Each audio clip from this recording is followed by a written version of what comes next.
Welcome to another lesson from DaBaby's newest album, Blame It On Baby. In this video, I'm going to teach you how to play blind. So as always, if this video helps you, please hit the like button. It helps my channel more than you know. If you have any questions, leave in the comment section. I'll be happy to answer them. And subscribe for more lessons from this artist. Enjoy! This entire song is made up of 4 chords, and it starts on a riff on the G major chord. So for this, you're going to place your ring finger on the 7th fret of the D string, and you're going to pluck that once. And you're going to slide up to the 9th fret of the D string. Then you're going to place your pointer finger on the 7th fret of the G string. You're going to pluck that once. Then you're going to place your middle finger on the 8th fret of the B string and pluck that once. Then you're going to go down to an A minor chord. So you're going to place your ring finger on the 7th fret of the D string, and you're going to bar the G, B, and high E strings on the 5th fret with your pointer finger.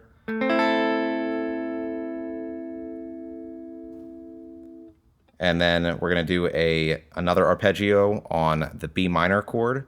So again, you're going to slide up to the 9th fret from the 7th fret with your ring finger.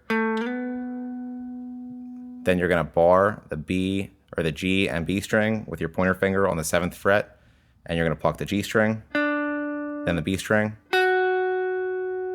and then back to the G major chord. So you're going to place your ring finger on the 9th fret of the D string. You're going to bar the G, B, and high E string with your pointer finger on the 7th fret, and you're going to place your middle finger on the 8th fret of the B string.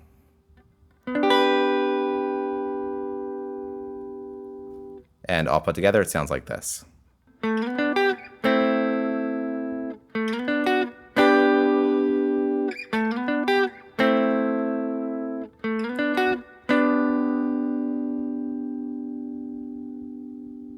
And that's it for blind. Like I mentioned, if this video helped you, please hit the like button. If you have any questions, leave them in the comment section. And subscribe for more lessons from this artist. Thanks.